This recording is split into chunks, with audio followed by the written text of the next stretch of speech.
Mesdames et messieurs, chers amis, bonsoir. C'est avec grand plaisir que nous nous retrouvons, 3 jours après la réception de Boris Cyrulnik, autour de ses 2 récents ouvrages, Psychothérapie de Dieu et Chérif préfet Courage sous le gouvernement Vichy. Nous avons le plaisir, l'honneur d'accueillir ce soir le professeur Christian Amalvi, professeur à l'université Paul Valéry Montpellier 3, et qui va effectivement nous présenter un ouvrage collectif, qui entend rendre hommage à l'éminent historiographe Charles-Olivier Carbonel, qui nous a quittés il y a une dizaine d'années. Je vais laisser tout à l'heure effectivement l'universitaire montpelliérain présenter les grandes lignes de sa vie, de son œuvre.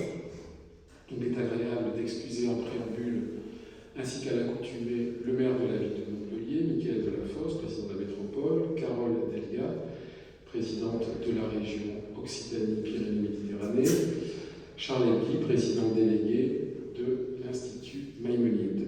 Quelques petites précisions en préambule concernant la programmation, souvent à la fin on est pressé. J'ai précisé la dernière fois que l'hommage au regretté universitaire et grand rabbin Sirac aura lieu le 13 juin, ce qui est le cas, je vous préciserai l'horaire et la salle, et une manifestation qui était inscrite dans la programmation avec Elie Korchia et Ariel Goldman aura lieu le 17 mai, dans cette même salle à 18h30, mais on aura l'occasion d'en reparler et effectivement de communiquer sur le sujet. Hommage donc au professeur Charles-Olivier Carbonel. Nous souhaitions rendre cet hommage, effectivement, nous, ses collègues, ses disciples, ses amis, ses élèves, grâce à Christian Amalvi, c'est chose faite ce soir. Christian fut son élève, son brillant élève, suite à la publication donc aux éditions Ulm d'un ouvrage collectif Entre histoire, souvenirs et mémoire, Charles-Olivier Carbonel, 1930-2013, un historien européen et de l'Europe. Alors les publications de Charles-Olivier Carbonel, qui fut, je le rappelle, professeur d'histoire à l'université Paul Valéry une vingtaine d'années, de 1978 à 1998, ont contribué au développement d'une discipline nouvelle dans le territoire de l'historien, l'histoire de l'historiographie. Des dessins légers de la période romantique, que furent Guizot, Michelet, Augustin Thierry, ou encore Tocqueville, Fustel de Coulanges, il s'efforce de replacer tous les discours historiques dans le contexte politique, culturel et religieux dans lequel ils ont été tenus et d'évaluer leur impact dans la communauté scientifique et dans le grand public, sans jamais privilégier ni leur dimension littéraire, ni leur portée politique. Dans cette perspective qui valorise la production bibliographique globale au détriment de considérations subjectives hasardeuses, il est un des premiers à tenter de définir en sociologie, dans sa thèse pionnière, que d'aucuns ont pu peut-être lire, Histoire et historien 1865-1885, qui fut publié en 1976 chez Privat à Toulouse, ce qui est réellement le métier d'historien, de Fustel, de Coulanges à Ernest Lavis. Et ce moment correspond, pour Christian Amalvi, pour les études historiques, au passage de l'âge héroïque à leur organisation administrative et professionnelle sous la Troisième République. Nous sommes heureux de cette soirée. L'Institut Maïmonide, Charles-Olivier Carbonel faisait partie de son comité scientifique dès la première heure, dès l'an 2000, au moment de sa création.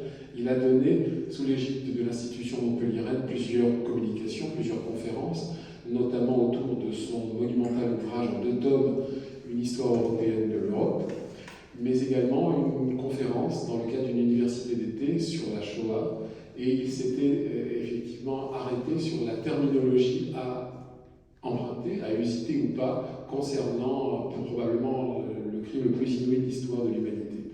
Urban, Holocauste, Shoah. Et nous avons pu effectivement, avec lui, avec son érudition et sa passion, nous pencher sur finalement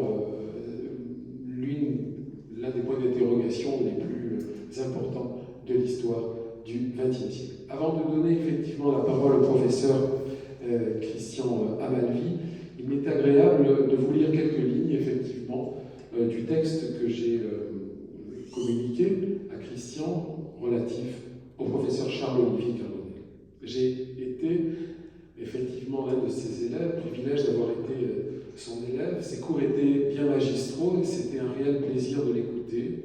Étudiant, on ne pouvait qu'être séduit par sa verve, son humour parfois caustique, ses digressions, ses pirouettes inattendues, qui parfois et souvent déclenchaient le rire de la salle. Il était vêtu sobrement, avec goût, très souvent un pull à col roulé avec un costume, et il se dégageait de sa personne beaucoup de charme, de jovialité, de gaieté. Sa culture, son érudition, immense, vous pouvez l'imaginer, le faisait naviguer avec gourmandise de l'histoire à la littérature, à la musique. Il était fin mélomane, ce qui n'était pas pour me déplaire, et même au sport. Il était capable, au milieu d'une leçon très studieuse, très documentée, de nous étonner avec des résultats récents de foot et surtout de rugby, sa passion. Il le savait, sûr de son attrait dialectique. Privilège d'avoir été postfacé par lui pour spoliation, déportation, résistance des Juifs à Montpellier dans l'Hérault, 1940-1944. J'ai préparé mon mémoire sous sa direction et la publication en 2000 a bénéficié de sa postface, la préface ayant été rédigée par le professeur Georges Frêche. Conscient de l'honneur qui m'a été fait, c'était une réelle chance, il fut du jury de ma thèse de doctorat en 2004, elle dirigée par son disciple, Christian Amalfi, envers lequel je reste redevable.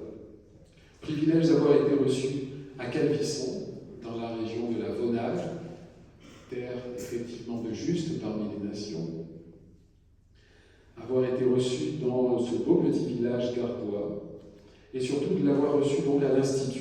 Je rappelais tout à l'heure la conférence autour de l'histoire européenne de l'Europe, persuadé du succès qu'il aurait auprès de l'auditoire. J'ai pu enfin, hélas, me rendre avec Carole à son chevet une semaine avant sa disparition, et ce fut une épreuve, mais effectivement je garde de lui un beau sourire et un visage ensoleillé. Voilà, je vous remercie et je cède tout de suite la parole au professeur Christian Amalfi, qui, effectivement, pour l'avoir connu, pour avoir travaillé avec lui, et pour avoir coordonné ce bel ouvrage, est le plus à même de vous dégager les grandes lignes de sa vie et de son œuvre. Merci.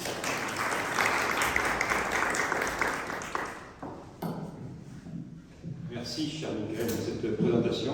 Si tu veux faire circuler les volumes, comme ça chacun pourra juger. Je n'ai pas pu emporter d'exemplaire parce que l'université est en vacances, donc ce n'est pas possible, mais vous pouvez vous faire une idée du volume, de l'intérêt des volumes.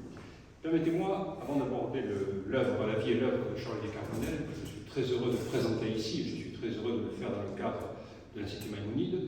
Nous avions déjà, vous vous en souvenez, à l'automne, avec Dominique Portet, présenté son dernier livre sur la Shoah donc en Pologne. Là, c'est un sujet tout à fait différent, mais il est toujours très agréable de parler dans le cadre de l'Institut Maïmonide avec Michael et Carole Yonkou, et ainsi que Daniel Yonkou, de la famille Yonkou.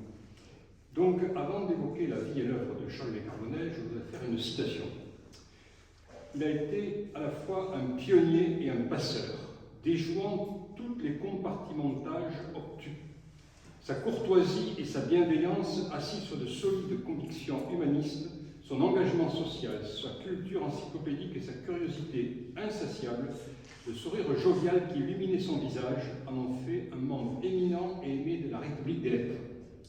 La fraternité, écrivait-il, est l'horizon auquel on peut aspirer, puisse sa leçon être entendue. Ce texte n'est pas un texte relatif à Charles Carbonel, c'est un article que j'ai lu ce matin dans Libération, et c'est la page qui est consacrée à Daniel Roche, qui a disparu donc, il y a quelques jours, qui était, vous savez, un très grand spécialiste des Lumières, et professeur au Collège de France. Mais j'ai trouvé que ces lignes qui sont consacrées à Daniel Roche s'appliquent parfaitement à notre ami Charles Carbonel. Que ce soit sur le plan des vertus, des qualités individuelles, comme celles des qualités scientifiques. C'était exactement ce qu'il était. Un pionnier, un passeur, déjouant tous les compartimentages obtus. C'était exactement ça que je vais essayer de vous montrer à présent. Alors, Charles Carbonel, je vais en parler d'abord rapidement de sa vie, et j'insisterai bien sûr sur son œuvre. Donc, sur la vie, il est né à Pézenas, c'est même s'il porte un nom catalan, Carbonel c'est un nom catalan, c'était un languedocien né à Pézenas. Mais ce qui est intéressant, c'est de voir que toute sa jeunesse, à la différence des autres Français, il l'a passé hors de France, pratiquement. Il se trouve que son père était professeur de philosophie et, à un moment donné, a été professeur au lycée Galatasaray, au lycée français d'Istanbul. Et donc, Charles Carbonel a passé une partie de sa jeunesse à Istanbul, en Turquie, puis en Afrique du Nord pendant la guerre. Il est revenu en France pratiquement qu'au lendemain de la Seconde Guerre mondiale. C'est intéressant parce que dès le départ, il a un horizon, on peut dire, universel, et méditerranéen en particulier. Il disait que son père avait enseigné la philosophie à Enver Hoxha. Enver Hoxha, vous savez, qui a été le dictateur sanglant de l'Albanie. Bon, alors bien entendu, le père Carbonel n'est pour rien dans cette dérive autoritaire du philosophe. Il paraît qu'à l'époque où il était son élève, il était quelqu'un de charmant, de très courtois. Malheureusement, la suite a montré que ça n'avait pas continué. Bon. Donc, j'insiste sur cet aspect déjà d'universalité. On parle beaucoup aujourd'hui de l'histoire de France vue de l'extérieur, avec Patrick Boucheron. Ben, il y a déjà chez Carbonel une vision de la France et de son histoire vue de l'extérieur et la Méditerranée. C'est important pour expliquer, je pense, la suite. Alors, la suite est tout à fait classique. Il va donc faire ses études au lycée Pierre de Fermat à Toulouse, là où j'ai moi-même été étudiant. Il va ensuite passer les concours d'agrégation et il va revenir au lycée Pierre de Fermat, mais cette fois-ci comme professeur d'histoire contemporaine. Et il va également être très jeune, on peut dire avoir un succès presque de best-seller. C'est un manuel chez Delagrave, écrit avec Jacques Santou, qui est publié au milieu des années 60 et qui va avoir un succès phénoménal. Il va dire que ça lui financera pas mal de vacances, pas mal de temps. Et puis surtout, il va passer une thèse de 3e cycle. Et cette thèse de 3e cycle, là aussi, elle est intéressante de ce qu'elle annonce de l'œuvre de Carbonel et de sa méthode. C'est l'autre Champollion.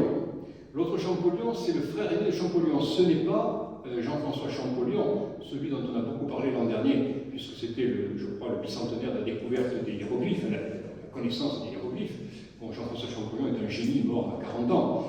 C'est le frère aîné, qui lui est un obscur érudit besogneux, qui a été un des créateurs de l'école des Chartes, qui n'a pas laissé de travaux immortels, mais on lui sera toujours reconnaissant d'avoir compris le génie de son jeune frère et de l'avoir encouragé, de l'avoir tout fait pour qu'il devienne ce qu'il est devenu, c'est-à-dire un génie. Et dans le choix de la thèse de 3e cycle de Carbonel, je rappelle qu'à l'époque il y avait des thèses de 3e cycle, aujourd'hui ça n'existe plus, à l'époque le cursus honorum université c'était thèse de 3e cycle, thèse doctorat d'état, une dizaine d'années, et ensuite on était nommé professeur. Aujourd'hui il y a une seule thèse qui remplace tout ça, ce qui à mon avis est catastrophique, enfin ça c'est notre problème. Donc il choisit comme sujet de thèse de 3e cycle de travailler sur la vie de l'autre Champollion, celui dont on ne parle pas, qui est mort très âgé et qui est aujourd'hui totalement oublié. Mais il n'empêche que sans lui, le jeune Jean-François Champollion n'aurait peut-être pas donné la mesure de son talent. Et je reviendrai sur cet aspect de ce choix délibéré que Carbonel a privilégié. Il faut dire qu'il a eu accès aux archives de la famille Champollion, et donc sa thèse est très intéressante de ce point de vue. Donc il soutient cette thèse dans les années 60, et il va se lancer sur la direction de Jacques Godeschaux, qui est professeur à Toulouse, spécialiste de l'histoire de la Révolution française et de l'Empire, et il va se lancer sur la direction de Jacques Godeschaux sur une œuvre d'historiographie. Alors, je n'en parle pas pour l'instant, je dirai dans l'analyse de l'œuvre ce qu'elle est, et cette thèse va être soutenue donc en 1975, Histoire et historien en France, 1865-1885, et c'est publié aux éditions Privat à Toulouse. Ça, c'est donc la première direction de Charles Carbonel, l'histoire de l'historiographie. Et j'ajoute déjà qu'ils étaient peu nombreux à l'époque à se lancer dans une thèse d'histoire de l'historiographie. Alors aujourd'hui, c'est quelque chose de courant. Ensuite, à la suite de son divorce, dans les années, fin des années 90, début des années 90, il va donc rencontrer Jocelyne Bonnet, qui est une ethnographe, ethnologue, qui s'intéresse aux traditions européennes. Et à ce moment-là, son œuvre va basculer, en quelque sorte.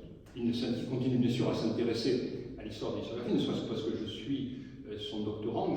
Moi, je travaille sur l'histoire de l'historiographie, je prépare ma thèse de doctorat d'État sur la vulgarisation historique, et il m'encourage bien sûr à la faire, mais il va pivoter en quelque sorte, il va s'orienter vers l'histoire européenne de l'Europe, et je vais dire bientôt ce qu'elle est. Donc, l'histoire de l'historiographie, qu'est-ce que c'est? Jean-Louis Carbonel va, dès le départ, dans sa thèse, être provocateur. Elle sera mal reçue par ce qu'on peut appeler les professionnels de la profession. C'est-à-dire ceux qui estiment que, quand on parle des historiens, on ne doit parler que des grands historiens, ceux qui sont réputés.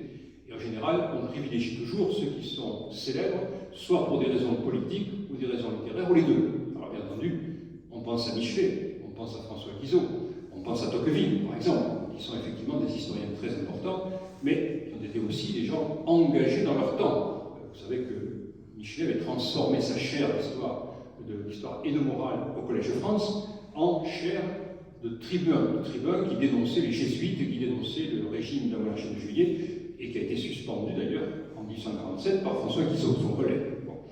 Tocqueville est évidemment, nous n'oublions pas, à la fois un génie pour l'histoire, la compréhension de l'histoire de la Révolution avec l'Ancien Régime et la Révolution, montrant que finalement il y a une continuité de l'Ancien Régime et de la Révolution par-delà les péripéties de l'histoire de la terreur et de l'Empire, mais c'est quelqu'un qui est connu pour son talent littéraire, et dans les concours d'agrégation, on le retrouve parfois soit pour la littérature, comme agrégation littéraire, à cause de son œuvre, effectivement, qui est une œuvre, François Furet la définissait comme une œuvre de cristal, de style de cristal, soit pour les sciences politiques, et il peut être souvent mis au concours de l'agrégation de philosophie, ou encore, bien sûr, de sociologie. Raymond Aron lui avait rendu hommage en disant que c'était un des pères de la sociologie. Mais, en définitive, on peut penser aussi à Taine, Hippolyte Taine, qui est aussi un très grand philosophe, sociologue de l'art, et Carbonel, dans sa thèse, annonce tout de suite que ce sont de faux maîtres. Alors, vous imaginez la provocation que ça suscite, les polémiques, etc. On va lui reprocher de s'intéresser qu'à des minus, à des seconds couteaux, parce qu'on n'a pas compris l'originalité de sa méthode. La méthode de Carbonel, c'est de s'intéresser à ce que j'appellerais, qui était celle déjà de mon maître, Henri-Jean Martin, qui était la pesée globale de la production éditoriale. C'est-à-dire qu'à ses yeux ne compte que ceux qui publient des ouvrages, des articles, qui pèsent, qui sont édités, réédités, qui ont de l'impact, et non pas pour des raisons littéraires ou politiques. Carbonel ne négligeait évidemment pas l'œuvre de Michelet, de Taine, de Tocqueville ou de Guizot. C'était pour lui, bien sûr, de très grands historiens. Mais il disait que ce n'étaient pas des maîtres, ils n'ont pas formé d'école. Il s'intéressait à ceux qui étaient véritablement des historiens, des chercheurs travaillant sur les documents, et il a essayé de faire en quelque sorte la généalogie des premiers historiens qui, contrairement à ce qu'on pourrait penser, ne sont pas des professeurs d'histoire. Aujourd'hui, il y a une tradition qu'un professeur d'histoire dans le second degré, dans l'enseignement secondaire, a fait une thèse, ou fait des travaux. C'est courant, c'est classique. À l'époque, ça n'était pas. Jusque la Troisième République, qui sont les historiens? Et c'est là que la thèse de Carbonel apporte du nouveau.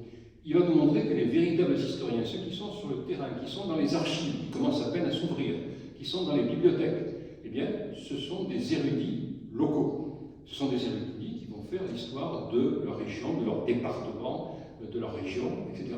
Ce sont des militaires à la retraite.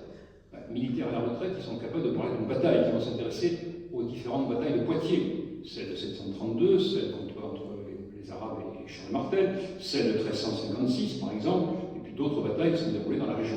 Parce que ce sont des experts qui peuvent apporter leur expertise de militaires, et ils sont allés sur le terrain pour voir ce qui s'était passé. Bon. Ce sont des ecclésiastiques. Aujourd'hui, les prêtres sont très peu nombreux, donc ils ont d'autres chats à fouetter que de faire de la recherche. À l'époque, les prêtres faisaient énormément de recherches. Alors, bien sûr, Carbonel n'est pas naïf. Il se rend bien compte qu'il y a toute une dimension politique à cette recherche. Quand des prêtres faisaient des travaux sur leur paroisse, sur leur commune, sur leur région, c'était souvent dans une perspective d'apologétique. Il s'agissait de dénoncer les destructions perpétrées par les protestants lors des guerres de religion. Il s'agissait de dénoncer le vandalisme jacobin contre l'Église. Il s'agissait de dénoncer les mauvais traitements infligés par les jacobins lors de la terreur à l'égard des prêtres réfractaires, ceux qui avaient refusé de signer, de prêter le fameux serment à la constitution civile du clergé, qui est à l'origine de la guerre civile en France. Donc vous voyez, il va ouvrir des perspectives, et il va s'intéresser aussi non seulement aux individus, mais aussi au collectif. Il est un des premiers à s'intéresser aux sociétés savantes. Ces sociétés savantes qui vont jouer un rôle capital. Et on sait que la Normandie, avec Arcis de Caumont, a été, je parle sous le contrôle de certains d'entre vous qui connaissent très très bien notamment de tout ce sujet, mais Arcis de Caumont a été, on peut dire, le père à la fois de l'archéologie médiévale, de l'archéologie artistique, des défenses des monuments et de la réhabilitation des monuments. Bon, je pense que je parle sous le contrôle de Daniel Lebesgue qui connaît le sujet infiniment mieux que moi. Donc, Charles Carbonel va faire une histoire des sociétés savantes, sociétés archéologiques, sociétés historiques, fédérations, etc. Et il va montrer comment c'est notamment la fédération historique de l'ouest de la France, qui a son siège à Poitiers, est extrêmement active. Comment la Normandie a été un véritable laboratoire de formation de chercheurs pendant tout le XIXe siècle et encore en partie au XXe siècle. Et à partir de là, il va dessiner une carte. Une carte qui rejoint celle que les économistes dressent aussi.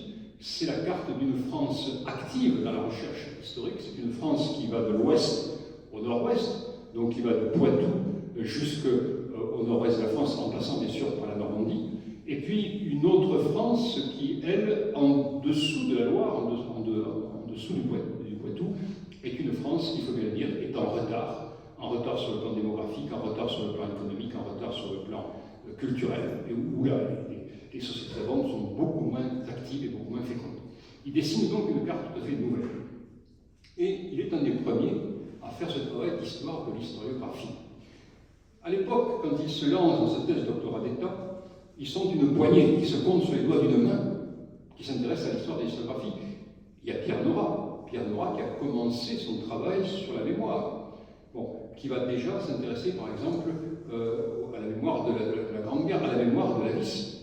En 1964, et la date n'est pas inintéressante, est assez déterminante, il est un des premiers à s'intéresser justement au rôle de la Vis comme un instituteur national. Là aussi, le grand instituteur national, ce n'est pas Michelet. Michelet s'est adressé aux élites, aux étudiants normaliens, aux étudiants parisiens.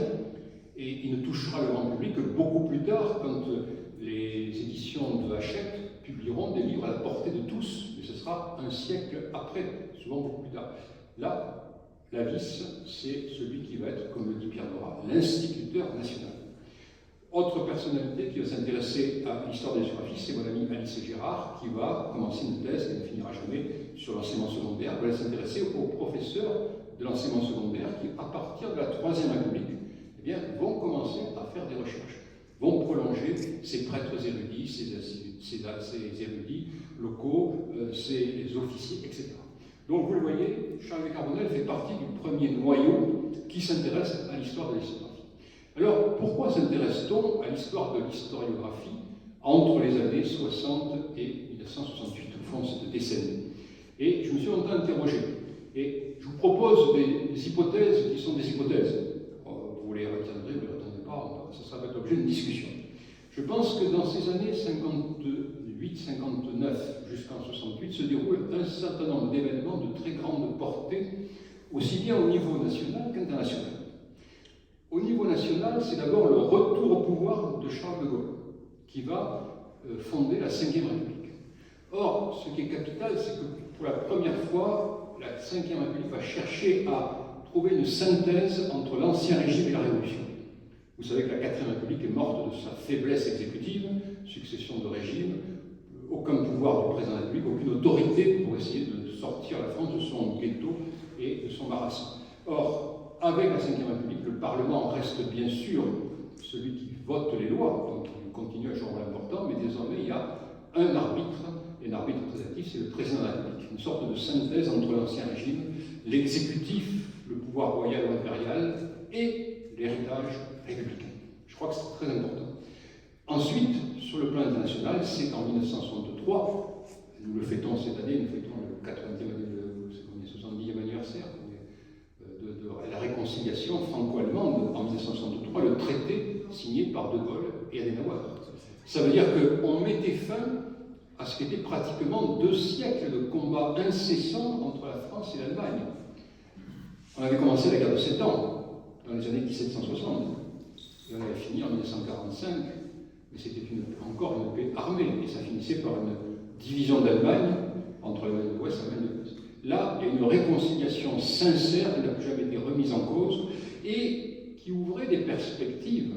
Ce n'est pas un hasard si justement en 1964, Pierre Nora est un des premiers à s'intéresser à Ernest Lavis, celui qui avait justement nourri le roman national pour préparer les élèves de la Troisième République à ce qui deviendrait la revanche contre l'Allemagne. Ce n'est pas un hasard si on commence à regarder ces manuels qui désormais n'ont plus leur finalité patriotique, mais pour essayer de comprendre comment ils avaient été un instrument efficace de formation des esprits. Et c'est aussi au même moment que Mona Mozouf, parallèlement au travail de Pierre Nora, va publier un brillant article sur le tour de la France par 2 enfants, qui est le complémentaire du Lavis.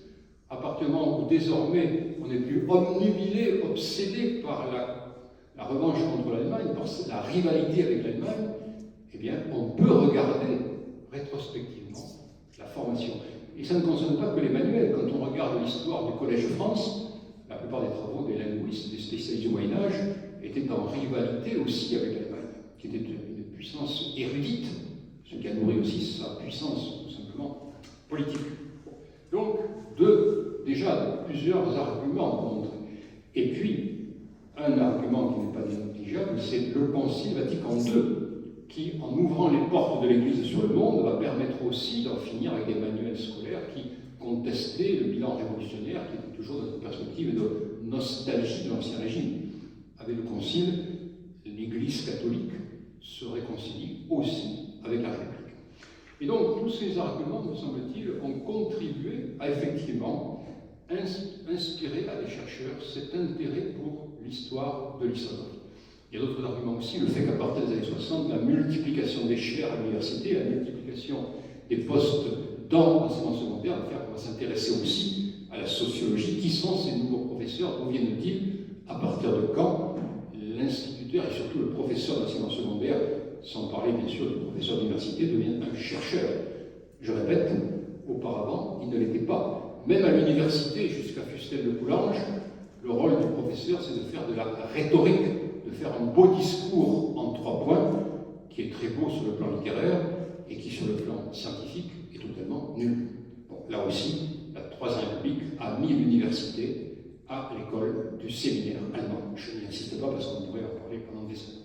Donc voilà ce qui explique comment Charles Carbonel s'est lancé dans cette thèse et va la publier donc en 1975. Moi j'ai entendu au séminaire de Jean Glénisson, un chartiste qui s'intéressait aussi à l'histoire de l'histographie, qui m'a mis en quelque sorte le pied à l'étrier et qui avait invité Carbonel à son séminaire à l'IRHT, avenue Guénard à Paris, pour en parler.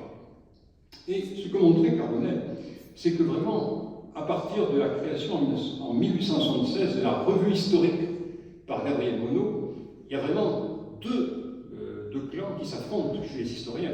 Il y a d'une part les chartistes catholiques, nostalgiques de l'Ancien Régime, nostalgiques du pouvoir pontifical, qui sont pour l'intervention du pape dans les affaires de la société, et qui vont avoir une tribune qui est la revue des questions historiques, qui est une nostalgie, qui exprime sa nostalgie de l'Ancien Régime, et qui passe son temps à critiquer les protestants et aussi malheureusement les juifs. Bon. Et puis en face, il y a la dimension laïque de l'histoire, qui s'oppose à la revue des questions historiques. C'est Gabriel Monod et d'autres chartistes, pour la plupart protestants et juifs, qui vont essayer de débarrasser l'écriture de l'histoire, d'abord de la tentation littéraire, qui était omniprésente, et puis surtout de cette nostalgie de l'Ancien Régime. Gabriel Monod est totalement républicain et cherche à débarrasser donc l'histoire, l'écriture de l'histoire de la nostalgie. Et vous savez que ça débouchera sur un conflit au moment de l'affaire Dreyfus. La plupart des membres de la revue historique seront dreyfusards et défendront Alfred Dreyfus avec d'autres chartistes. Et en face, il y aura la revue des questions historiques qui sera plutôt nationaliste et anti-dreyfusard. Donc cette thèse de Charles Carbonel, qui est très riche, mais qui est malheureusement mal accueillie, parce que cette idée de dire Michelet, Guizot, Tocqueville, Taine sont de faux maîtres, c'est-à-dire des maîtres qui n'ont pas de postérité, qui n'ont pas d'élèves. Les vrais historiens sont ailleurs, bon, avec bien sûr les qualités et défauts que je montre. Donc cette thèse ne sera pas accueillie favorablement. En 1981, Charles Carbonel va publier un tout petit livre, un que sais-je, qui va être en quelque sorte la Bible de l'histoire de l'historiographie, où il va préciser ses idées. Et il va donc montrer l'importance, donc il va dire que le XIXe siècle, d'après lui, chiffres à l'appui, n'est pas nécessairement le grand siècle. On dit toujours après Michelet que le XIXe siècle est le grand siècle. Et Carbonel, en s'appuyant sur cette pesée globale des éditions, des productions, des publications, va montrer que s'il y a un grand siècle de l'histoire, c'est le XVIIe siècle. Car là, les érudits, notamment de la congrégation de Saint-Maur, vont publier des ouvrages très importants, l'histoire de Languedoc, notamment, qui vont à partir du XVIIe siècle et jusqu'au XVIIIe siècle, et qui vont être des éléments essentiels, des classiques en quelque sorte pour l'histoire. Donc, il corrige encore les idées reçues, les préconçus, les préjugés. Et puis, surtout, il va mieux définir dans ce que sais-je ce qu'est l'histoire de l'histoire. Et je le cite rapidement. Qu'est-ce que c'est que l'histoire de l'histoire? C'est un discours qui se dit vrai et qui est un discours écrit. Les paroles, vous le savez, passent, les écrits restent. Donc un discours qui se veut vrai, un discours écrit, qui a pour objet l'écriture de l'histoire, qui se retourne sur la production historique et qui s'interroge sur la manière dont les hommes ont rendu compte du passé, de leur passé. Et là, ça éclaire bien sa démarche, qui est mieux comprise à ce moment-là. On comprend mieux, effectivement, cette démarche. Et je trouve que ce que c'est absolument remarquable, parce que pour chaque époque, depuis l'Antiquité jusqu'à la Nouvelle Histoire, vous avez un panorama très brillant de l'écriture de l'histoire dans plusieurs civilisations, l'Antiquité, le Moyen-Âge, et aussi, bien sûr, l'étranger, notamment pour ce qui concerne les séminaires allemands. Là, une synthèse absolument remarquable. Donc, Carbonel est à ce moment-là le maître des études d'histoire de l'histoire-graphie, et il va prolonger cela par des travaux, direction de thèse, la mienne notamment sur la vulgarisation historique. C'est là qu'il m'a en quelque sorte encouragé à faire une thèse doctorat d'État. J'ai hésité, parce qu'une thèse doctorat d'État, c'est un engagement de 10 ans. Bon. Et c'est pour ça d'ailleurs qu'on l'a supprimé, à mon avis, stupidement. Je pense que c'était quelque chose qui était solide. Et Carbonel a montré que par sa thèse, eh bien, c'était une bonne direction qu'il fallait la maintenir. Donc, Carbonel continue à s'orienter sur l'histoire de l'histoire-graphie. Il va créer, au début des années 80, une revue internationale, la revue internationale d'histoire de l'histoire-graphie, qui est publiée à Milan, en plusieurs langues, qui continue aujourd'hui. Je vous avoue que depuis que M. Carbonel lui-même un peu s'est détaché de l'histoire de l'histoire-graphie, je l'ai un petit peu laissé tomber, je ne sais pas trop ce qu'elle devient aujourd'hui, mais effectivement, elle va jouer un rôle important, à la fois pour faire connaître les différentes manières d'aborder l'histoire de l'histoire-graphie dans l'Europe et hors de l'Europe, notamment aux États-Unis, dans le monde anglo-saxon, et puis en même temps pour rendre compte, par des comptes rendus, je n'ai moi-même rédigé plusieurs, sur les publications et montrer l'importance de ce phénomène. Je pense à une magnifique encyclopédie de la Franche-Comté qui faisait une synthèse de tous les travaux sur la Franche-Comté depuis l'époque moderne jusqu'à nos jours. Et c'est cela qui nourrit justement la recherche en histoire de l'histoire. Michael l'a dit, donc à partir de 1978 et pour 20 ans, il est professeur ici même à Montpellier. Et à partir de 1998, il prend sa retraite et à ce moment-là, je prends son relais, grâce à mes collègues qui m'ont élu pour lui succéder. Je prends donc le relais dans sa chaire d'histoire de l'histoire. Alors, à la fin des années 80, début des années 90, il va se produire un phénomène important dans sa vie personnelle, et la vie des professeurs d'histoire est aussi conditionnée par leurs rapports familiaux, bien entendu. Bon, il va divorcer de sa première femme, qui était une spécialiste d'histoire de l'art, que j'ai bien connue, qui était une Catalane spécialiste qui a beaucoup travaillé pour la promotion de l'histoire de l'art catalan, puisqu'elle habitait en pays catalan.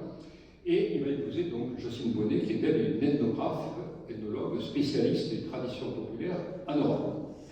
Et avec Euredno, elle a créé une structure d'accueil qui est européenne, avec des chercheurs qui appartiennent à tous les pays européens, la Roumanie, la Bulgarie, l'Allemagne, l'Espagne et même la Russie. On est allé, grâce à elle, en 2009, je crois, en 2008, en 2009, je ne me souviens plus maintenant, en Russie. Donc, Jean-Luc Carbonel va en quelque sorte réorienter son travail. Il continue bien sûr à s'intéresser à l'histoire de l'historiographie, et il a montré à plusieurs reprises, mais il s'intéresse désormais à ce qu'il appelle l'histoire européenne de l'Europe. Et il va le faire de manière collective. Chez Carbonel, tout est collectif.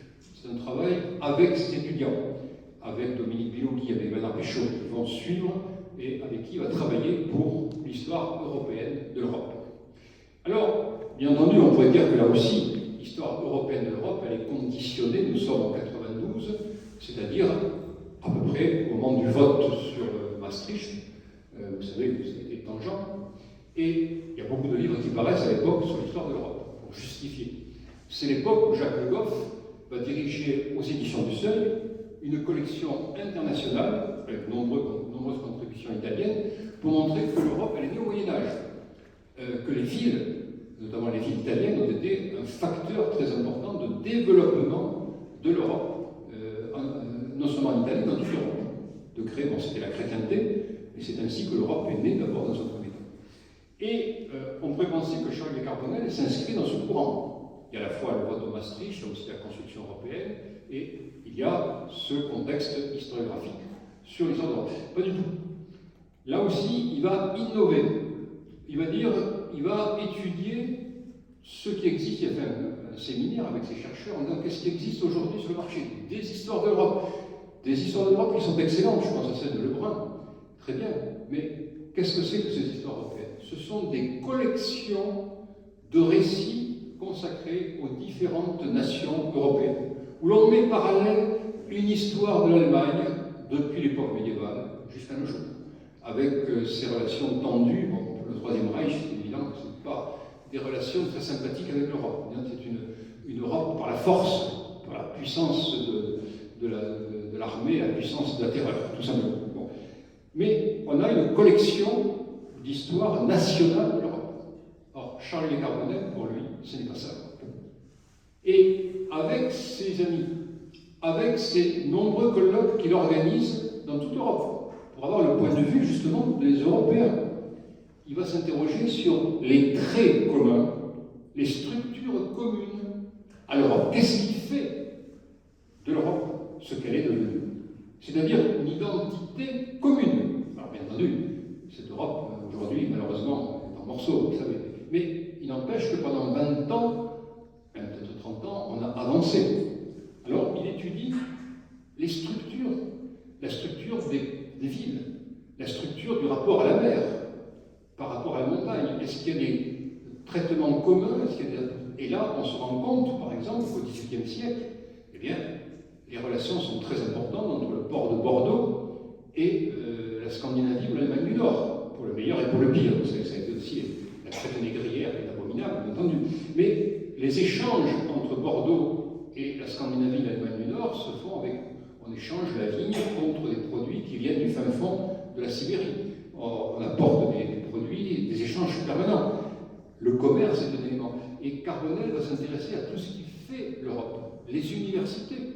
La Sorbonne, et je parle toujours sous le contrôle de Daniel Blevec, il me semble qu'il y avait des rapports au Moyen-Âge entre Prague et Paris, d'autres universités. On sait ici qu'à Montpellier était une fac de médecine qui accueillait des étudiants qui venaient de toute l'Europe, bon, notamment de la Suisse, avec des témoignages extraordinaires. Donc, il va chercher non pas une histoire politique qui n'existe pas, puisque l'histoire de l'Europe, c'était surtout des concurrences, des guerres, ça a été une Europe par la force, avec Napoléon, qui a effectivement créé une Europe française, et par la force des canons. Non, lui, ce qu'il cherche, c'est qu'est-ce qui, dans les rapports intellectuels, culturels, économiques, sociaux, religieux, a contribué à faire de ce continent, eh bien, un continent, une sorte de république d'être. Mon amie Françoise Zaquet, qui est une catalane, admiratrice de l'œuvre de Carbonel, a fait de très nombreux livres sur justement cette Europe savante, cette république des lettres, qui apparaît au XVIe siècle avec Erasme, et Erasmus était en quelque sorte la conséquence universitaire de cet élan. Et au XVIIe siècle, avec des échanges entre Descartes et tous les grands savants, et qui s'est poursuivi bien sûr au XVIIIe siècle, avec cette Europe des Lumières, des Voltaire, qui a été reçue partout, et lui comme un véritable roi intellectuel, un roi sans couronne dans toutes les cours allemandes. C'est ça qui intéresse Carbonel, et qui va aboutir donc au mi-temps des années 90 sur 2 volumes publiés par Dominique Portet, il nous en dira quelque chose tout à l'heure, chez Privat, sur donc l'Europe européenne, sur l'histoire des Européens. Je crois que là, vous avez vraiment chez Carbonel cette volonté de faire de l'Europe autre chose qu'une collection, une addition de traités, de récits, mais qui n'ont aucun rapport, qui sont étanches les uns par rapport aux autres. Ça a débouché aussi sur des publications. Carbonel n'est pas simplement un universitaire qui a un grand talent de pédagogue. Bon, quand il veut raconter, je pense que Dominique Portet le dirait mieux que moi, mais quand il est professeur à Toulouse, qu'il veut raconter l'histoire de la Révolution de 1917, eh bien, il va employer un langage qui va toucher les étudiants du Midi. Il va leur parler de la Révolution sur la manière comme un match de rugby. Bon, c'est-à-dire que Trotsky s'empare des ballons et fait la passe à Lénine qui va marquer l'essai entre les poteaux. Bon, succès garanti auprès des étudiants. Pas auprès de tous les étudiants. Certains, les gauchistes, trouvent ça scandaleux, sacrilège. Ils font remarquer aux professeurs qu'on ne touche pas impunément à Lénine, qui à l'époque est encore considéré comme un dieu vivant. Bon, on a beaucoup évolué heureusement depuis. Enfin, à l'époque, c'est sacrilège, non pas de se moquer, Carbonel ne se moquait pas, mais essayer de raconter donc l'histoire de la Révolution de 1917 sur le ton de Roger Coudert ou d'un commentateur de rugby. Bon, c'est quelqu'un qui sait effectivement captiver son livre. C'est aussi, je l'ai déjà dit, un chef d'équipe, j'allais dire un chef de bande, j'allais presque dire un chef de meute, ça peut être excessif, mais un chef de bande sans aucun doute. Et chez Privat, grâce à Dominique Portet, qui va en quelque sorte lui ouvrir les portes de Privat, eh bien, il va lancer une collection qui va se consacrer à des biographies de grands Européens. On aura François Guizot, par exemple. On aura d'autres. Malheureusement, bon, ça ne durera pas. Dominique Portet nous dira peut-être pourquoi, mais ça a commencé au début des années 90 et puis ça s'est terminé à la fin des années 90. Et c'est dommage parce qu'il y avait là, avec l'Europe de Saint-Simon, l'Europe de Guizot, on aurait pu avoir un ensemble vraiment très intéressant qui aurait pu présenter en quelque sorte les grandes cités de Carbonel sur cette Europe européenne qui n'a pas eu le temps de développer.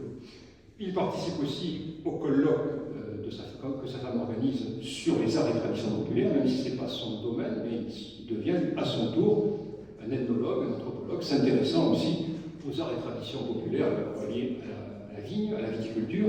C'est un homme du Midi, et donc il est tout à fait familier de ces problèmes. Et c'est ce qui va, en quelque sorte, l'occuper jusqu'à la fin de ses jours. Alors, je dirais en conclusion que Carbonel, qu'est-ce qui nous laisse comme héritage? Je répète, il nous laisse cette vision de l'histoire, de l'historiographie, qui est saisie par la pesée globale de la production. C'est ça qui, à ses yeux, est capital, et qui reste pour moi quelque chose de capital que j'ai essayé, disons dans ma thèse sur la vulgarisation, de reproduire, c'est-à-dire de m'intéresser à ceux qui produisent, quels sont le canot des éditions catholiques, les éditions confessionnelles, qui reprennent au fond les grandes idées de la revue des questions historiques, c'est-à-dire réactualiser, réhabiliter l'ancien régime médiéval et monarchique, en disant la Révolution a tué une société qui méritait de vivre, et en soulignant notamment qu'à l'époque médiévale, il existait des confréries qui ne laissaient personne au bord du chemin. Il y avait des corporations, et chaque corporation était doublée par une confrérie qui s'occupait des malades, des vieillards, on ne laissait personne au bord du chemin. Or, vous le savez, avec la Révolution, c'est le libéralisme qui l'a emporté, et donc il a fallu attendre qu'à une époque récente pour avoir des assurances sociales. Le reste du temps, c'était la charité publique qui pouvait aider ceux qui étaient blessés, malades ou qui n'avaient plus de travail. Donc, certaines de ces publications que j'ai étudiées n'hésiteront pas à dire qu'il fallait réhabiliter le Moyen-Âge et reprendre les travaux des confréries médiévales. Bon, donc, ces publications-là, qui s'adressent à tous, sont quand même dans une optique monarchiste et catholique et providentialiste. Car c'est Rome, le gallicanisme totalement dénoncé, c'est Rome qui doit l'emporter. Et puis face à ces collections, je me suis intéressé aussi aux collections de Hachette, qui sont des collections libérales, et qui font évidemment l'éloge, non pas de la Révolution elle-même, mais du bilan révolutionnaire, c'est-à-dire l'égalité de tous les hommes, la déclaration de droit de l'homme, etc. Donc, le choc. Carbonel a innové en montrant comment les érudits catholiques et laïcs étaient affrontés les uns contre les autres. J'ai suivi en quelque sorte, j'ai repris son héritage en l'appliquant aux publications populaires et qui étaient publiées quand même à partir des années du Second Empire jusqu'en 1914. Et ce sont des milliers de livres qui, en quelque sorte, conservés dans les bibliothèques populaires, protestantes, catholiques, diffusé parfois dans les écoles par le biais de la bibliothèque de l'école, et puis surtout vendu à bas prix par les différentes maisons d'édition. D'un côté, Hachette à partir des années 1880, de l'autre, MAM à Tours. MAM aujourd'hui c'est une simple imprimerie, mais on ignore que MAM a été une des plus grandes maisons d'édition de toute l'Europe entre 1830 à peu près et 1914. Donc c'est considérable. Ça c'est une histoire de livre. Je suis à la fois l'élève d'Henri-Jean Martin, mon professeur à l'école des Chartes, qui a été un des premiers à s'intéresser à l'histoire du livre, et l'histoire de l'historiographie, avec d'abord Jean Bénisson, professeur à l'école des Chartes, et bien sûr ensuite Charles Carbonel, qui a pris le relais. Je suis infiniment reconnaissant. Je ne vous cache pas que pour moi, Charles Carbonel, c'est mon second père, tout simplement. Je n'hésiterai pas à le dire publiquement. Alors, qu'est-ce qui manque à l'œuvre de Carbonel? On a vu qu'il fait partie des tout premiers, avec Pierre Nora, avec Alice Gérard, avec Jean Bénisson, à s'intéresser à l'histoire de l'historiographie. Depuis, c'est devenu, je dirais, quelque chose de classique, où chaque historien commence par faire l'histoire de l'historiographie de sa propre discipline. Quand on lit la très belle biographie de Pierre Vidal-Naquet, par exemple, rédigée par François Doss, un extraordinaire historien des idées et de l'historiographie, eh bien, il cite une phrase de Pierre Vidal-Naquet disant que justement, il avait été reconnaissant à Carbonel d'être un des premiers à l'époque, dans les années 60, à l'époque où lui-même travaillait sur l'histoire de l'historiographie de l'Antiquité, à avoir, en quelque sorte, posé les jalons de sa discipline. Donc il y a une reconnaissance plus ou moins tardive de l'œuvre de Carbonel. Après les premières critiques, où les gens n'ont pas compris que derrière la provocation, il y avait un travail très solide, très rigoureux, la reconnaissance est venue. Et désormais, l'histoire de l'historiographie est totalement acceptée dans toutes les disciplines, aussi bien l'histoire antique, l'histoire médiévale, l'histoire moderne ou l'histoire contemporaine. Alors, qu'est-ce qui manque à Carbonel? Qu'est-ce qui, malheureusement, n'a pas eu le temps de faire? Il est mort trop tôt, malheureusement, à la fin de sa vie, il était très, très malade, vous savez, il n'a pas pu continuer. Eh bien, je dirais que justement, il n'a pas pu faire ce que Pierre Nora, par exemple, a fait. Vous savez que Pierre Nora, donc, qui a été un des premiers à s'intéresser à l'histoire de l'historiographie, avec Monarzouk, eh bien, a publié en 2020 Jeunesse, qui est une passionnante biographie de ses premiers.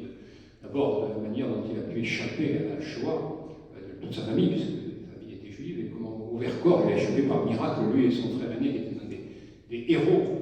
Simon Nora était un des chefs, des héros du Vercors, a réussi à s'échapper. Lui-même a réussi à s'échapper grâce à la complicité d'instituteurs et de curés du coin qui l'ont protégé. Donc c'est passionnant, c'est même bouleversant de lire ce livre sur la jeunesse, complété plus récemment par un autre livre où il raconte en quelque sorte sa carrière, à la fois d'historien de l'historiographie avec les lieux de mémoire. Je ne vais pas parler des lieux de mémoire parce que ça nous occuperait des heures. Ça pourrait être l'objet d'une conférence d'ailleurs ici. Je propose, je suggère à Michael de reprendre le sujet pour une autre conférence plus tard. Donc bien sûr, l'entreprise des mémoires, les publications, quand Pierre Nora entend dire par certains de ses rivaux jaloux qu'il n'a publié aucun livre, à part le journal de Vincent Auriol et les lieux de mémoire, il a fait le compte, il a édité 1000 livres de collègues, d'historiens, et pas n'importe qui. Michel Foucault, par exemple, et tant d'autres. Bon. Donc, il nous raconte un petit peu sa vie chez Gallimard, qui est prodigieuse, parce qu'il est à la fois directeur de recherche à l'école des études, éditeur chez Gallimard, et il intervient quand il veut dans le Nouvel Observateur de Jean Daniel, ou au Monde, dans toutes les revues intellectuelles qu'il accueille à bras ouverts. Bon. Donc, il manque aussi, par exemple, les mémoires de Jean-Noël Jeanneney, qui a été aussi un historien très important d'histoire des médias. Et on pourrait regretter, et ça c'est mon plus grand regret, c'est de ne pas avoir eu peut-être le temps de faire un livre d'entretien avec Charles Carbonel. J'ai dirigé 2 volumes de mélange, le premier de son vivant, avec des articles un peu disparates. Le second, c'est des actes donc, que vous avez sous les yeux, et je suis très reconnaissant à la famille Yankou d'avoir participé activement au colloque que nous avons fait en janvier 2020, c'était il y a 3 ans, pratiquement jour pour jour, il y a 3 ans, à l'Université Saint-Charles, à l'annexe de l'Université Paul Valéry, et ensuite d'avoir pu publier au Pulme ce volume d'actes avec tous ceux qui sont intervenus, des témoignages et des analyses tout à fait remarquables. Je pense à celle de notre amie Mme Fontaine. Geneviève Fontaine a étudié les rapports entre l'école des annales de Carbonel, etc. C'est un livre, je dirais, pour terminer, que ces actes de colloque, pour les définir d'un seul mot, je dirais, pour reprendre un titre qui est déjà servi, mais qui me paraît bien s'appliquer aussi, comme la citation que j'ai lue au début de cette conférence sur Daniel Roche, je dirais que ces actes de colloque entre les mains, c'est tout simplement le livre de Charles Carbonel, et c'est aussi le livre des autres. Voilà. Et je vous remercie de votre attention.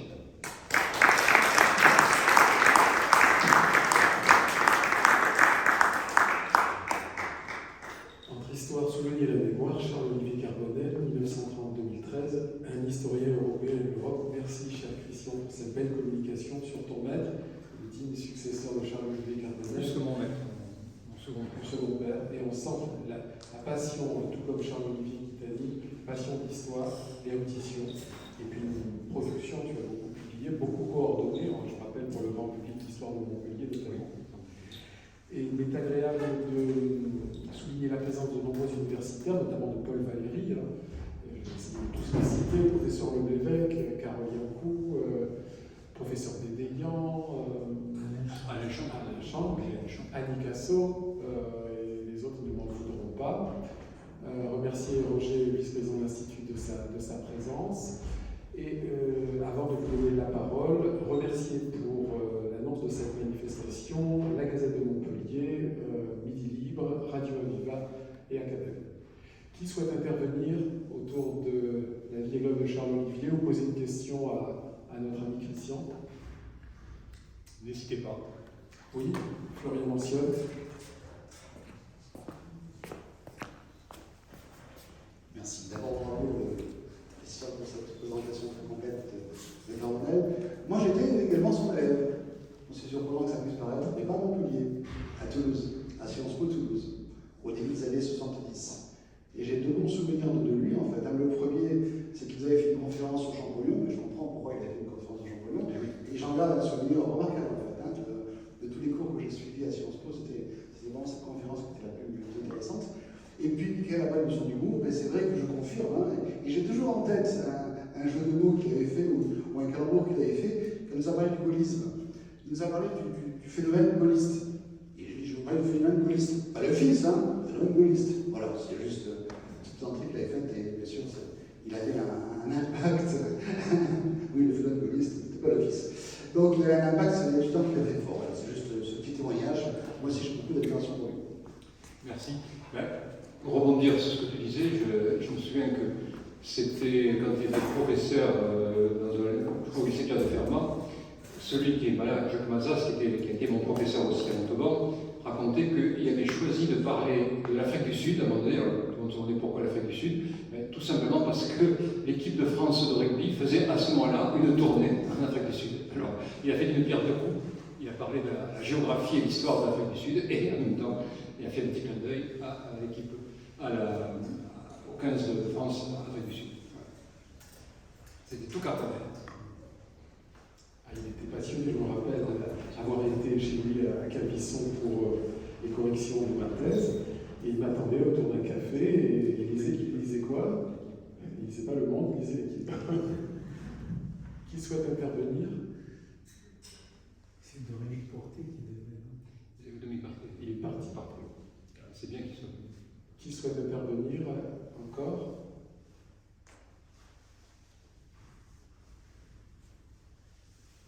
Professeur Lebévêque. Si je voudrais juste dire un petit mot à propos de l'accueil que m'avait réservé le professeur Carbonel quand je suis arrivé à Montpellier, puisqu'il était à cette époque directeur du département d'histoire, et où d'emblée, il m'a demandé de mettre en place avec lui un enseignement nouveau, dont il avait l'idée depuis un certain temps, parce que pour lui, l'histoire s'inscrivait aussi dans les monuments, dans les œuvres d'art, dans les paysages, et son idée, c'était de créer une nouvelle formation liée au patrimoine.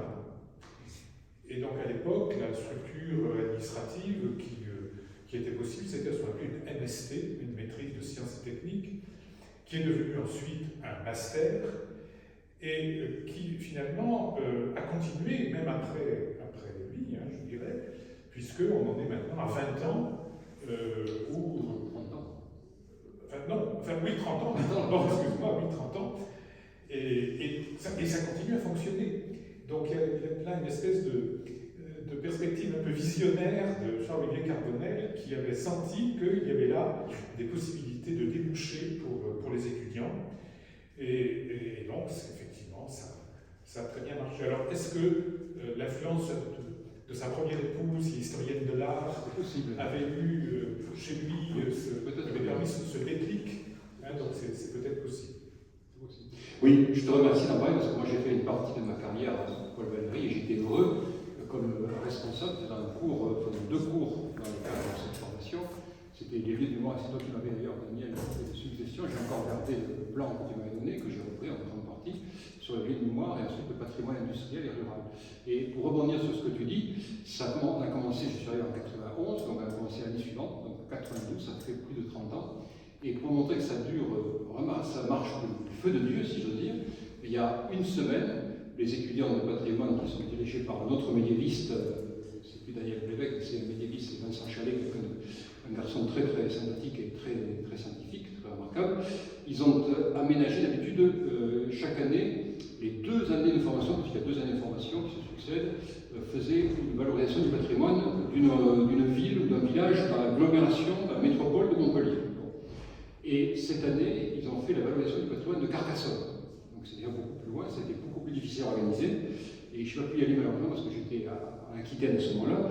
Mais Vincent Chalet m'a envoyé un message pour me dire que ça avait été une réussite totale. Le grand public est venu, le grand public était heureux, les responsables locaux de Carcassonne étaient très heureux, ça a été une réussite totale.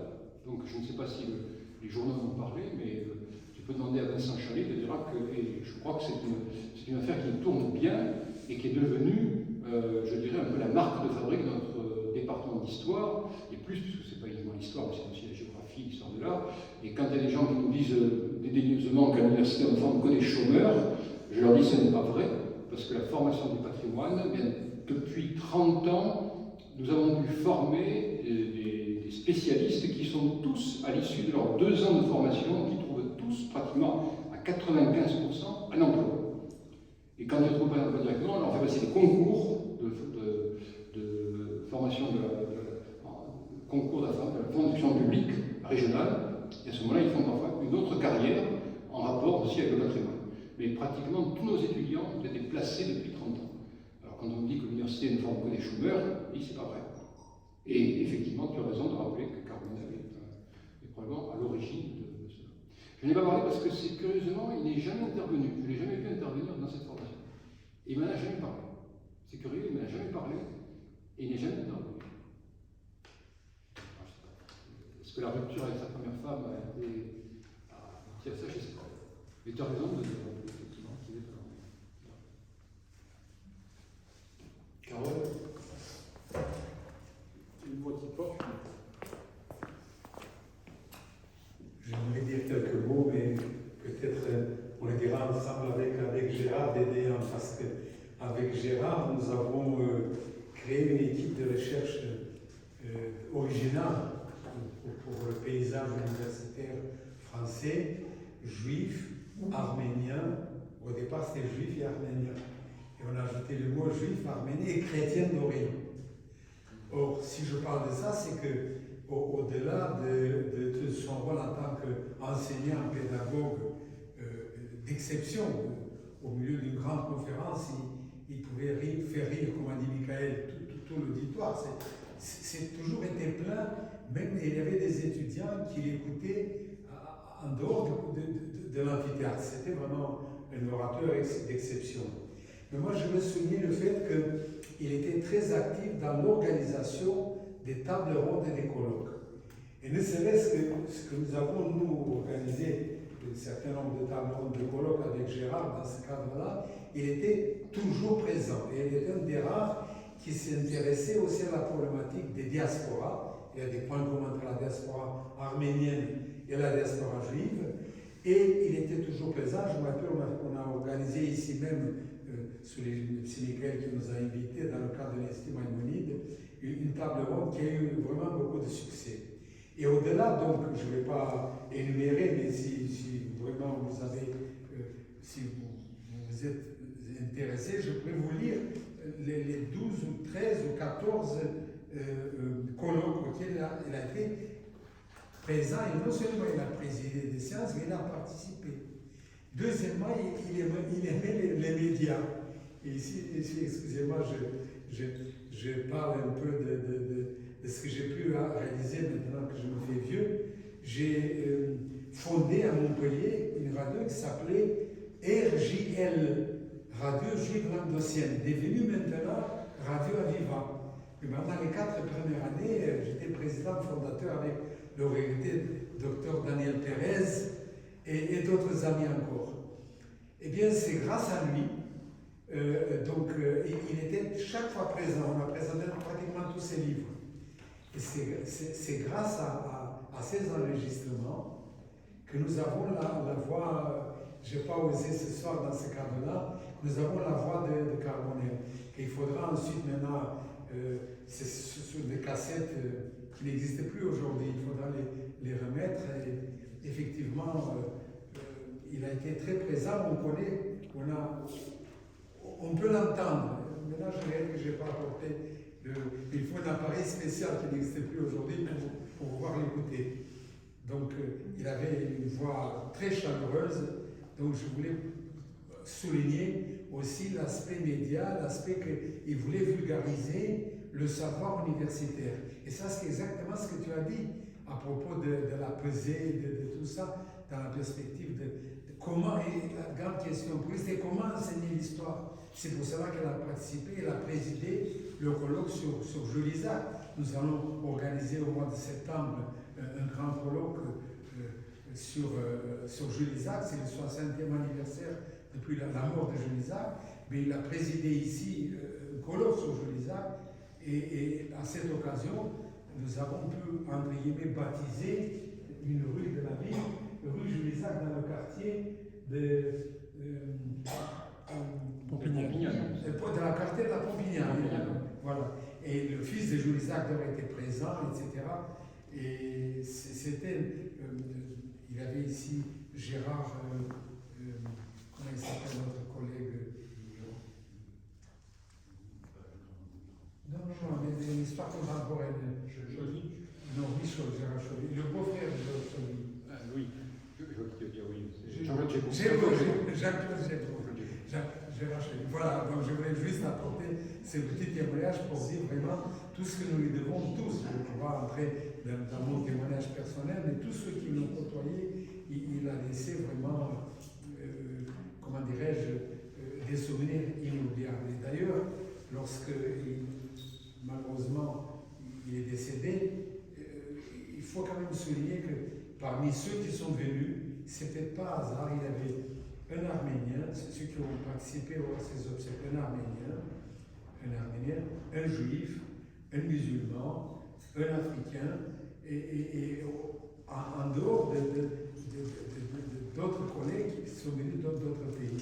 Et voilà, je voulais juste souligner cet aspect-là pour reprendre ce qu'on dit au début, qu'il avait une vision internationale, il avait vraiment une vision européenne de l'Europe. Merci. Oui, merci Carole pour ce que tu dis là, qui complète ce que j'ai pu dire. Peut-être Gérard va dire quelque chose. Et après. Alors moi j'ai rencontré Charles-Olivier Carbonel d'une manière tout à fait surprenante dans une sorte de livre de raison écrit par un de mes parents, c'est une histoire familiale.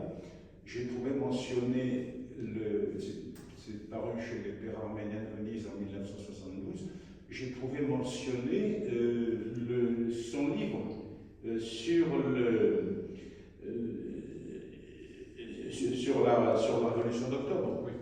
Hein, avec en particulier une allusion à Stéphane Chaougnan, l'un des bolcheviks, l'un des soutiens de Lénine, qui aurait eu un lien familial avec des cousins de Marseille. Voilà. Et je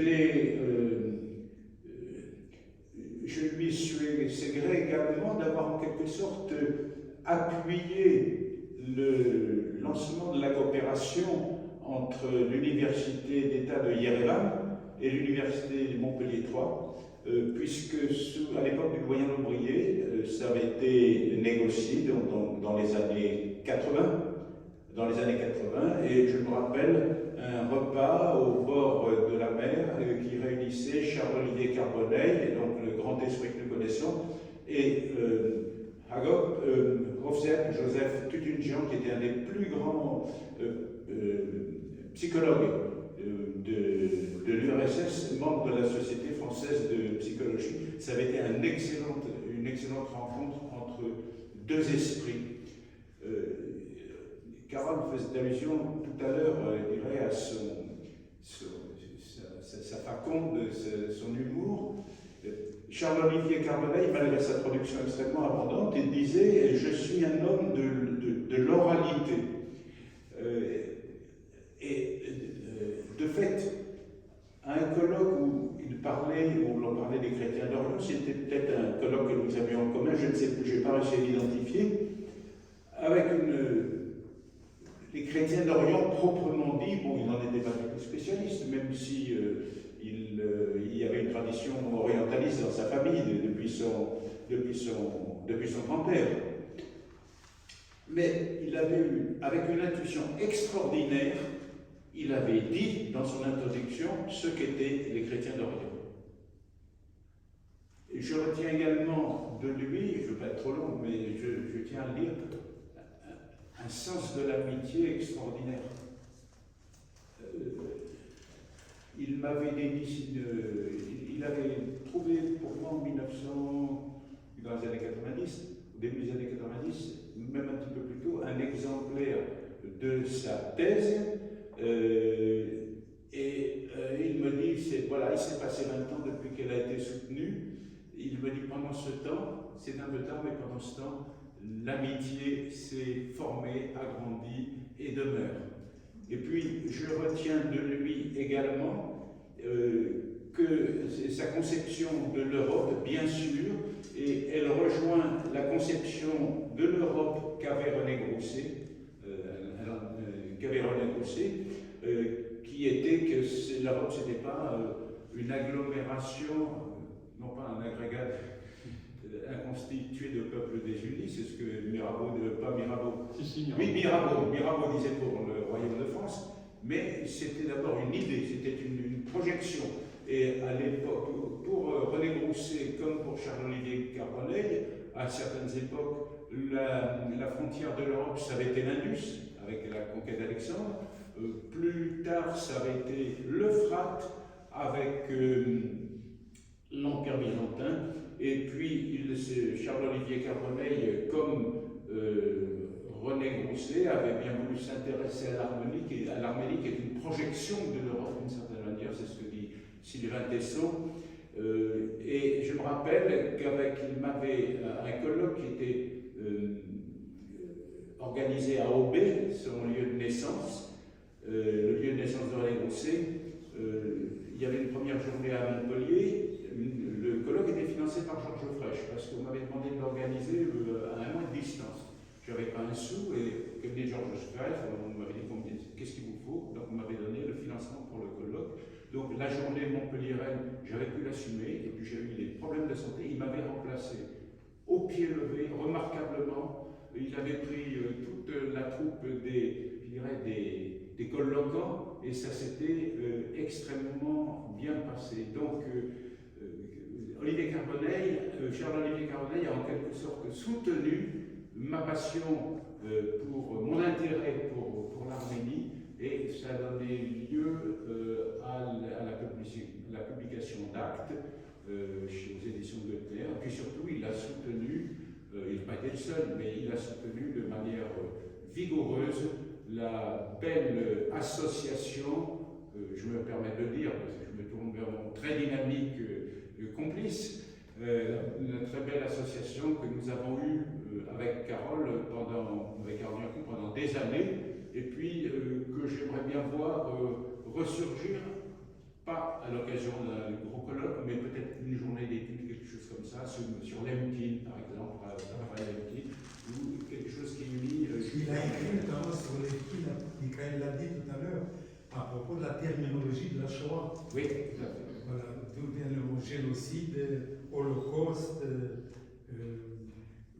korban en hébreu, et ainsi de suite. Cet immense juriste, Lemkin, a commencé à réfléchir, a été profondément choqué par le fait que l'organisateur du génocide tué à coups de revolver à Berlin par un justicier arménien. Pour cette époque, je parle de justicier. Et il avait été acquitté par le tribunal de Berlin pour disons, égarement mental. Et il n'était pas du tout égaré mentalement. Il agissait dans le cadre d'une organisation, je dirais, de justiciers. Et il a longtemps réfléchi sur cette absence de qualificatif pour les crimes contre l'humanité. Et c'est, disons, au moment du drame qu'ont vécu les Juifs et leurs amis, la Shoah, le mot, comme le disait Caroline Ankou, a été... C'est lui qui a inventé le premier le mot génocide. Oui. À l'époque où le génocide des Arméniens contre les Arméniens existait, le mot n'existait pas. On parlait de massacres, etc. Là, en fait, aux obsèques de Lemkin, il y avait un tout petit cortège, alors que c'était un très grand homme. Merci. Alors, moi aussi, je voudrais rappeler un souvenir avec professeur Carbonel. En 1978, j'étais jeune débutant en collège et je voulais faire une thèse sur l'image. Avec qui, comment, de façon précise, rien de précis. Et j'avais vu chez un libraire un bouquin qui s'appelait Le message politique et social de la bande dessinée, sous-titré comme auteur Carbonel. En fin de compte, c'était 5 mémoires à Toulouse, faits en sciences politiques, sur la bande dessinée qu'il avait dirigée et publiée.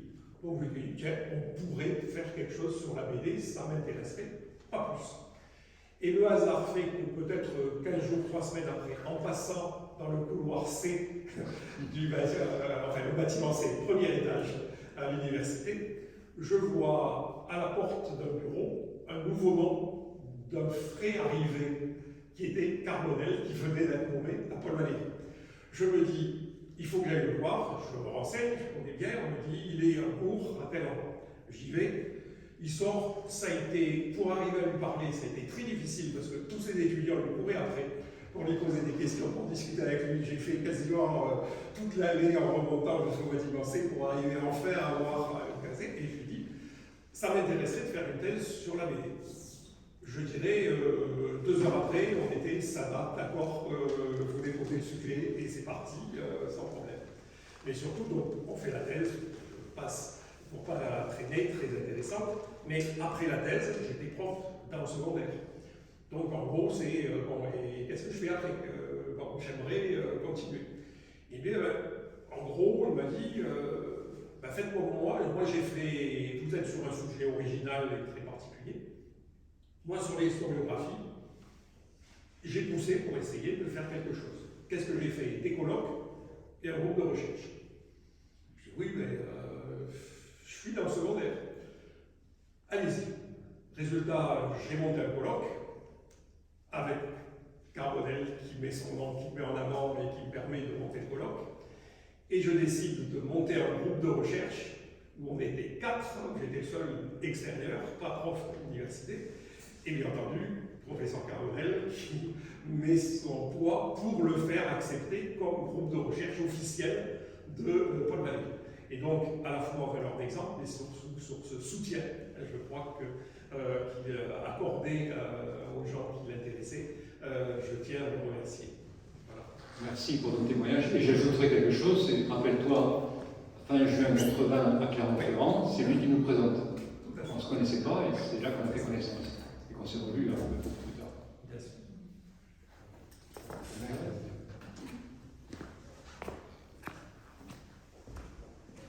J'aimerais évoquer, si vous permettez, son art de vivre et dire qu'elle est épicurien. Il était véritablement, ça n'a pas été dit. Je n'ai pas été son élève, je l'ai connu grâce à Carole. Il est beaucoup venu chez nous, on a beaucoup été chez lui. Et s'il m'est permis, je donne 2 passages parce que c'est écrit, je ne dirais pas mieux. Pratiquant avec Jocelyne l'art du bon accueil, c'était un réel plaisir de prendre place à table. Symphonie bleue harmonieuse aux assiettes carrées, avec saumon grillé, toujours du poisson s'il vous plaît pour les invités juifs, délicatesse infinie, les plateaux de fromage concoctés par un fin narrateur, une belle pâtisserie de gourmet qu'il avait choisie, venait clôturer le tout dans le plaisir partagé de conversations passionnantes qu'il éclairait de ses réparties savoureuses, de ses développements lyriques souvent coupés de plaisanteries inattendues. On subissait son charme et on en redemandait. Un autre petit passage, je ne dirai pas tout. Il aimait raconter avec son plaisir infini d'épicurien, à se caler dans un bon fauteuil, ses animaux à portée de caresse, de la bonne presse ou un bon livre. Il relisait Chateaubriand ou Saint-Augustin, et en toile de fond musical de la grande musique qu'il affectionnait, qu'il connaissait, tandis que son fauteuil orientait sa vue vers le bougainvillier en fleurs, dont la fragrance l'enivrait. Contemplatif, il voulait savourer doucement sa retraite. Voilà. Merci Daniel. Je crois que c'est sur ces belles paroles, ce beau verbe qu'on va clôturer la soirée. Je remercie les différentes interventions de ses collègues, amis, de ceux qui l'ont côtoyé, aimé, estimé. C'était un hommage que l'on souhaitait rendre avec Christian à cette grande figure du monde universitaire régional, de Toulouse à Montpellier en terre occitano-catalane. Nous nous retrouverons au mois de mars, le 14 tout d'abord, pour une rencontre consacrée aux Juifs dans la résistance en région, assistance, sauvetage, guérilla urbaine, maquis. J'interviendrai avec Maurice Lugassi, qui viendra de Toulouse, et nous évoquerons tout le maillage pendant la Seconde Guerre mondiale et la Shoah qui s'est mis en branle pour sauver les Juifs, sauver les enfants juifs. Et je fais référence à l'œuvre de secours aux enfants, aux éclaireurs israéliens de France, au mouvement de la jeunesse sioniste, au Joint américain et bien d'autres organismes qui ont tendu la main effectivement à leurs coréligionnaires persécutés, ostracisés, pourchassés par le régime nazi et son fidèle et zélé allié du régime de l'État français. Puis, la semaine suivante, une conférence attendue, d'abord parce que Thomas Gergely, il fait longtemps qu'on l'attend à Montpellier, que le Covid et le confinement sont passés par là, mais aussi et surtout pour la thématique qu'il va nous proposer. Il s'agira de parler de la contestation de l'abattage des rituels et de la circoncision religieuse, un miroir de l'assimilation versus intégration. Donc une question d'actualité, effectivement, notamment pour les représentants de la loi mosaïque. Donc voilà pour les rencontres du mois de mars, et pour le reste, vous pouvez aller sur notre site internet pour appréhender le reste de la programmation.